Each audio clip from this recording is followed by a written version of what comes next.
So I'm very pleased to welcome back again Brittany Polat, and she is going to be presenting a talk, Transformation from Pre-Rational Instinct to Rational Care. I want to give her a brief introduction, then we'll dive in, and there should be some time for question and answer. So Brittany is a member of the Modern Stoicism team. She's also been the organizer of several recent conferences and an upcoming conference, which she'll tell you about in just a minute. Something kind of cool. People have been asking about face-to-face things. Well, there's going to be a face-to-face one. She is also on the board of the Stoic Fellowship, and she is a co-founder of another organization called Stoic Care, which I'm hoping she'll tell you a little bit about as well. She's got several books out, the latest of which are Tranquility Parenting, a guide to staying calm, mindful, and engaged. You also run the Stoic Parents group, I think, right? On Facebook? On Facebook, that's right. Yeah. Yeah. So, and natural, right? If you're talking about Stoic parenting.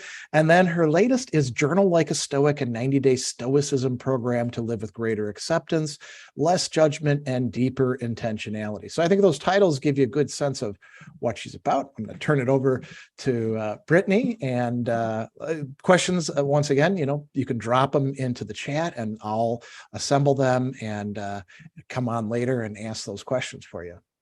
Yes, thank you, Greg. So just to follow up on that excellent discussion of in-person versus online meetings, yes, as Greg alluded to, Modern Stoicism is planning our first in-person meeting since, I believe, 2019.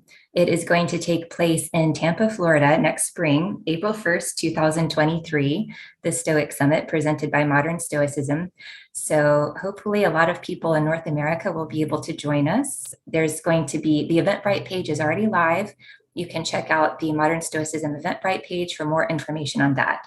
So we are super excited to be bringing you an in-person meeting for those who are available to attend. And it looks like Phil just put a link in the chat for you. All right, so moving on to my talk for today, which is transformation. I hope you can see my screen, but let me know if you can't.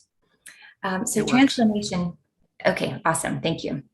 So transformation is a rather big topic, and we're going to be focusing in on a certain aspect of it, which is human development over the course of the lifespan, from pre-rational instinct through to rational care. But before we get to that bit, I'd like to just put things in context a little bit by telling you about transformation in the ancient Stoic context. Now, you may know that the ancient Stoics were somewhat influenced by the pre-Socratic philosopher Heraclitus, he who suggested that the cosmos is built of fire, and he's known for his doctrine of universal flux, transformation. And the ancient Stoic Cleanthes, who is the second head of the Greek Stoa, was very influenced by him, as well as Marcus Aurelius. You find these ideas working their way into Marcus's meditations quite often. So one thing that Marcus tells us, for example, is watch the stars in their courses as though you are accompanying them on their way, and reflect perpetually on how the elements are constantly changing from one to another. So you have this idea of cosmic transformation, an endless cycle, the elements shifting from one to the other, and constant flux and transformation. But Marcus also brings this down to a very human level. For example, can you yourself take a hot bath unless the firewood suffers change? Can you be nourished unless your food suffers change? Can anything else of value be accomplished without change? And do you not see then that change in yourself is of a similar nature and similarly necessary to nature? So starting from this big cosmic idea of constant transformation, Marcus is bringing it down to his own personal life, not just the food that he eats suffering change, but also his own body. And this seemed to help him cope with those transformations that we all face. For example, aging, illness, even death is simply a change from one state to another. And this thought seemed to comfort Marcus and still comforts many of us today, just thinking about the natural cycles that we are a part of as members of the natural world. So this idea of transformation also applies to the human lifespan. So we are products of nature. We are born, we grow up, we grow older, we pass away, and this is all part of the natural human cycle. So Seneca puts this really well when he says, the stages of life are different: infancy, childhood, youth, and maturity. Yet I, who have been a baby, a boy, and a youth, remain the same person. So although each thing's constitution changes, it is attached to its constitution in the same way. My natural attachment is not to the boy or the youth or the mature man, but to myself. So he really brings out this idea of continuity in transformation, which is really interesting. And of course, we think about this in each one of our lives as well. Obviously, in a sense, we're the same person from the time we're born to the time we die. And yet at the same time, we're so different. This utter transformation from infancy to adulthood and beyond, not just at a physical level, but at an emotional level, an intellectual level, at a moral level. And this idea of lifelong transformation is really important to one of the Stoics' basic ethical ideas called oikeiosis. So this is their concept of lifelong development. And they postulated that humans have kind of two basic, what we would today call instincts. So these are pre-rational instincts. Like other animals, we have an instinct for self-preservation. We are born with the mechanisms to keep ourselves alive, basically. So you might call this self-care, self-love, self-preservation. When we're born as infants, we have the instinct to seek food, to seek a caregiver, to seek warmth and security. And this is perfectly appropriate to an infant. This is what infants are meant to do. Now, as we get older, this shifts. So we no longer think that it's appropriate merely to keep ourselves alive, right? We gain an understanding of ourselves as humans. We're part of a larger community, part of the family, part of other groups. And so our understanding of ourselves shifts. It's no longer appropriate for an adult human to merely seek to keep themselves alive, right? That's not fulfilling your potential as a human. Instead, we have a potential for virtue. And so we shift and say, okay, what benefits me the most, what preserves my nature as a human is this virtue: wisdom, courage, justice, temperance, these things. So this is one way that you could call this self-care, right? So we shift from externals, from valuing externals such as food and things that keep us alive, to valuing internals such as virtue and wisdom. Another instinct that the Stoics postulated that we have is social affection, or other care, you might say. So from the time we're born, we have this instinct to love other people, to care for others, to bond with others. When we are infants and small children, this is quite narrow. So we are attached to the people closest to us, our caregivers, our close family. As we gain experience and maturity, as we gain in rationality, that expands. So we learn to care also for neighbors, for people in our community, even if we've never met them potentially. And eventually we can expand this to include all humans. We understand that every human, simply by virtue of being a human, is worthy of care and respect. We may not know them, but we can recognize that they have dignity and value as a human and care about them in this sense. Now, that's not to say that we're going to have the same amount of affection and the same type of affection for someone living on the other side of the world whom we've never met that we would for a close family member. Obviously, we have a special connection with our family members and those immediately around us. However, we recognize that we don't have special rights or privileges. My family doesn't have special rights in the world just because I happen to love them, just because they happen to be my family. We understand that all humans partake in this dignity, and we feel that kinship with others. So we have these two types of instincts, self-care and other care, and throughout our lifespan, they are transformed. Now, so far, I've spoken about these as if they were kind of separate, but this is actually not what the ancient Stoics said. They believed that these both are intertwined, and you can't have one type of development without the other. And how does this happen? Well, in humans, we have this special gift of rationality. So as we get older, as we reach, for example, adolescence and adulthood, we learn that actually self-care and other care are the same thing. So when we care for others, we are also caring for ourselves.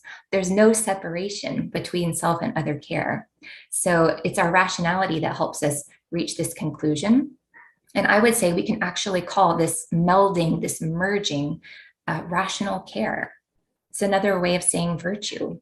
We learn that we are all, to use some Stoic examples, we are all members of the same hive, right? What benefits the hive benefits the individual bees, or we're all branches on the same tree. The ancient Stoics love to use metaphors like this, and it really helps us to understand what this might look like and what it might feel like as well. It's important to recognize, though, that self and other care are blended, not just because, hey, a flourishing community benefits each of us. Yes, it does. A flourishing community certainly benefits each member. But at the same time, we benefit ourselves by caring with others because that's what humans do. You don't need me to tell you how good it feels to help someone else, that we have this wonderful feeling kind of driving us towards helping others. So in a very real sense, we are completing our humanity when we realize that self and other care are blended. We're perfecting and transforming this idea of care. And I love this quote from Marcus Aurelius. He says, "Every rational being, by virtue of its rationality, is also a social being." So rationality, sociability, they're the same thing. They're tied so closely together.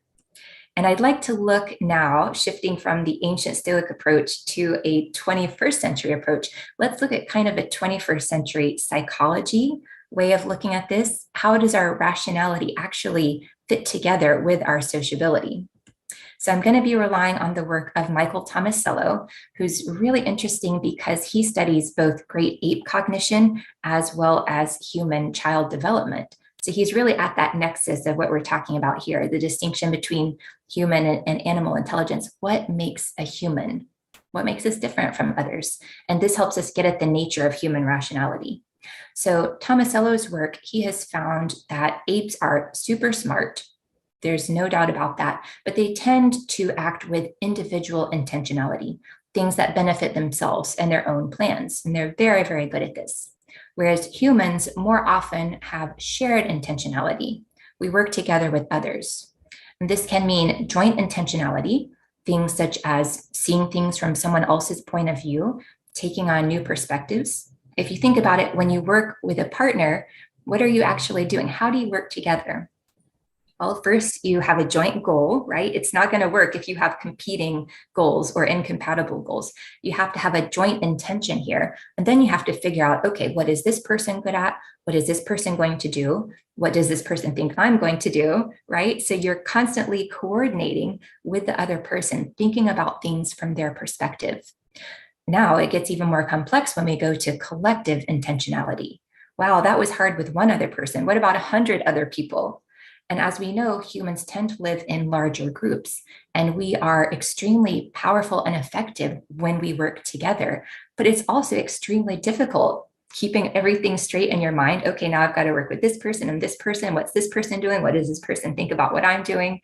Right? And even beyond that, we're going from simple joint intentionality with one person to the perspective of the group. Okay, how does our group do things? What does our group want to do together, functioning as a unit?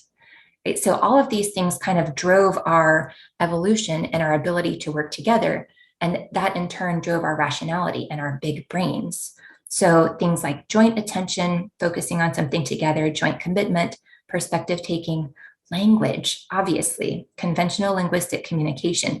This enables us to understand another mind at a very, very abstract level and communicate and understand a lot of people at the same time. Instructed learning, so this is explicit teaching and explicit learning, cooperative problem solving, coordinated decision-making. These are all what Tomasello calls uniquely human psychological outcomes. These are things that we are super good at that other animals are not so good at. And then we get to the really big things like a sense of fairness and justice, part of our morality. And conversely, a sense of shame and guilt if we don't abide by that sense of fairness and justice, even our conception of moral identity. So you can see that starting from the building blocks of joint intentionality and shared intentionality, we're getting a lot more complex, a lot more abstract, a lot more cooperative. So our powers of rationality are really built on this sociability. In fact, Tomasello says that this form of cognitive representation is responsible for much of the remarkable flexibility and power of human conceptual activity. So a lot of our ability to do abstract thinking derives from this need to collaborate with others at the level of collective intentionality. Now, if you'd like to look at this from yet a different angle, I would recommend the work of Mercier and Sperber, who are two cognitive scientists. And they started with a different question. They started looking at reason and said, okay, what is human reason designed to do? Why does it work so well at some things and so poorly at other things? You know, sometimes it seems like people don't use their reason very well. What's going on here? And what they found is that reason is an adaptation to the hyper-social niche humans have built for themselves. Reason is very good at helping us convince other people about our ideas and for us to think about whether other people's ideas are good ideas or not. This is what reason is for. It's a response to that hyper-social niche that we have built for ourselves. So in a very real sense, you could say that human rationality and human sociability are completely merged. They're intertwined together. All right, so some of you might be wondering, hey, if this is such a natural process, if this is a part of nature, why is it that some people don't actually complete this process? Why is it that we're not all great models of rational care here? Well, again, the work of Tomasello in 21st century psychology can help us to answer this question in a little bit more detail. So Tomasello says, in complex human competencies, maturation never supplies anything like a finished product. What matures is a capacity, a readiness to go forward under certain conditions. Actually going forward requires exercising that capacity and experiencing the results, right? So what every normally functioning human has, what we're all born with, is a capacity for wisdom, for rational care, to complete this process of maturation. That does not guarantee that we will complete it. A number of factors come into play here. And part of that is what we expect for ourselves, right? Do we choose to fulfill this capacity? What kind of choices do we make? What kind of environment do we put ourselves in so that we can move towards this rational care? Musonius Rufus also reminds us that the ancient Stoics really believed in this inborn capacity. And to me, the language is so interesting, the way it mirrors what Tomasello is saying here. There is an inborn capacity in the human being's soul for proper living, and the seed of virtue exists in each one of us. So I love this idea of the seed of virtue. And this is something that many ancient Stoics thought, not just Musonius Rufus, who, by the way, was the teacher of Epictetus, if you're not familiar with him. So it's there in all of us. We just have to learn how to draw it out. We have to train ourselves in order to fully develop this capacity. All right, so if we do that, what does rational care look like in our lives? Well, for one thing, we have to get really good at changing our perspective, to go back to that slide from Michael Tomasello, seeing things from other people's points of view. This is something that we are actually very good at when we try to do it. So getting outside of ourselves, for example, when you're experiencing a challenge or a conflict with someone else, or let's say you're arguing with your significant other, try to see things from the other person's point of view. And more than that, try to see things from the point of view of your partnership, of your joint intention together. Can you build common ground? Can you find common ground with the other person or with the multiple other people, with the group that you're working with? So try changing your perspective. Make sure you're aligning your good with the good of others, right? So again, reaching out and helping people is contributing to your good. At the same time, it's contributing to their good and to the common good. It's good all around. So make sure that you're thinking about not just your own goals, but the goals of other people as well. This is a big one, acting appropriately toward others, no matter how they act toward you. So we all know it's really challenging when someone else doesn't treat us the way that we think we should be treated, or doesn't act in a way that we think is appropriate. It's so difficult for us to act in a way that is appropriate towards the other person. But this is really the heart of Stoicism. This is what it's all about, is kind of taking a step back and getting outside of your knee-jerk instincts, right? Using that rationality to complete your appropriate actions towards someone else, no matter how they act toward you. And cultivating goodwill toward other people. This is something that we can really make progress at if we work at it. For example, we can do meditation and do practical exercises to help ourselves feel goodwill towards other people, people we know and love, people we may not know at all. We can recognize their virtues and appreciate their good points, even if we don't know them very well, or even if we're angry with them. So really making an effort to cultivate goodwill does pay off. So I'd like to close by bringing us back to this idea of transformation and how this inner transformation takes place in us over a lifetime. Now, one way to approach this is looking at the spiritual exercises that we can do to complete this inner transformation. So Pierre Hadot is famous for popularizing the idea of spiritual exercises in the ancient Greek philosophical context. And he defines these spiritual exercises as a practice that is voluntary, personal, and destined to affect a transformation of the individual, a transformation of the self. So what we're talking about here obviously is not at a superficial level. It's not just about grudgingly acting the right way towards someone. It's about the inner transformation that leads you to experience the world in a different way, a transformation at the level of yourself. Now, obviously, this doesn't happen overnight. It is a lifelong process. You're not expected to wake up tomorrow morning and say, hey, I attended Stoicon, I'm a different person now, right? It takes constant work. Some examples of exercises that are very helpful is study, reading ancient and modern Stoics, obviously, contemplation or meditation, journaling is a big one that a lot of people do, discussion, talking with others like we're doing right now, or like you might do with a Stoic group. These are all excellent exercises to prepare your mind for those moments when you really need it. However, all this preparation doesn't work unless you pay attention in the moment. This is the bread and butter of Stoicism, right? You've got to pay attention to your judgments in each moment and what you're actually doing, how you're actually reacting. Are you applying these principles that you've worked so hard to learn? So it takes that constant attention. So I'd like to close with another idea from Epictetus, where he really brings together this ideas of the natural world and natural processes and how we can apply it to our development as humans. Epictetus says, nothing great comes into being all at once, for that is not the case even with a bunch of grapes or a fig. If you tell me now, I want a fig, I'll reply, that takes time. Let the fig tree first come into blossom and then bring forth its fruit, and then let the fruit grow to ripeness. So even if the fruit of a fig tree doesn't come to maturity all at once and in a single hour, would you seek to gather the fruit of a human mind in such a short time and with such ease? So please show yourself some compassion as you're working towards this inner transformation. Don't give up and stay stoic. Thank you very much. All right. Well, we have a few questions and we do have a little bit of time. So Greg Lopez had one that is, in essence, about communication. How does rational care comport with the ancient Stoics' notion of speaking plainly? Sometimes saying things straightforwardly is necessary, although it may hurt them temporarily, hopefully. So what do you think? Is this neologism appropriate? Does it fit well?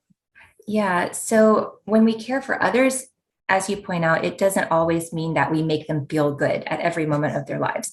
Every parent knows this, right? Yeah. Sometimes you got to show the tough love. And it's all about the intention behind your actions. You know if you are approaching someone out of a spirit of love and a genuine desire to help and correct that person, or if you're doing it in a spirit of anger, right? You know that. And for the ancient Stoics, this intention was very important. So if you could perform the same action, you could say the exact same thing, but if your intention was bad, like you wanted to wound them or hurt them, then that would not be a good action on your part. It would not be showing rational care. If, on the other hand, your intention is to help this person genuinely, then that would be showing rational care. So the intention behind it is very important.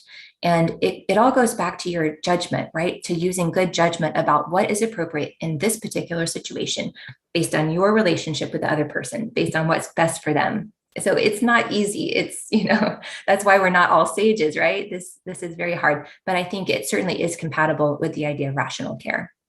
Okay, here's another one from Jim. And obviously, you're not going to be able to do this in the space of just a few minutes, but he says it would be good to see an in-depth application of Stoic ideas to the psychological literature on various stages of child development, building on Brittany's ideas. So, I mean, I think from conversations that we've had, you've studied some of this literature on childhood development. How do you see these things fitting into each other? How does a child become caring, rational, these sorts of matters?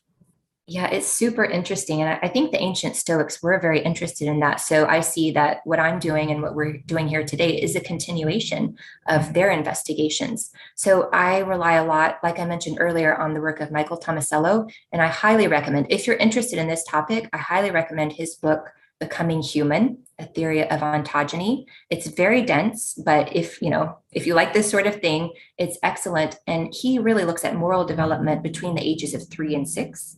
That's his specialty. And he finds that humans are so equipped to develop morally that they're already starting to do it at this young age, and that this really sets human children apart from apes, from the other great apes.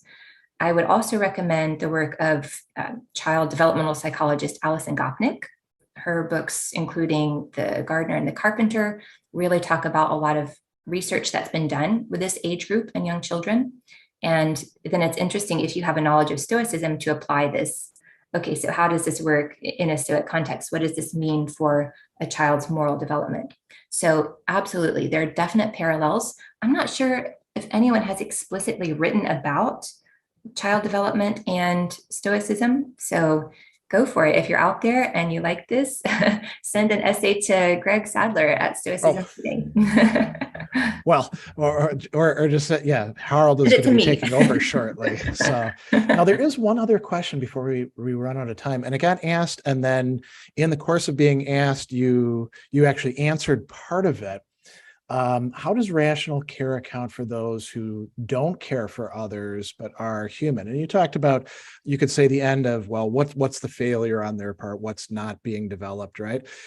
But how should a Stoic approach people who clearly are not caring? What do you think the attitude should be there, especially if they're, abusive, mean, exploitative? Yeah, absolutely. This is an important question, and I could talk about it for many hours. I think I only have 1 minute, but the ancient Stoics actually talked about this, and they talked about Medea, who you may know was a tragic figure in ancient Greek literature, and she actually killed her own children to get vengeance against her husband, their father. And so Chrysippus, Epictetus, a lot of the ancient Stoics analyze her behavior and say that we should pity her. This woman obviously has lost the crucial part of her humanity, which is caring for others. She's given it up. And they often use animal language, and say you become a beast when you give up this caring part, this best part of your humanity.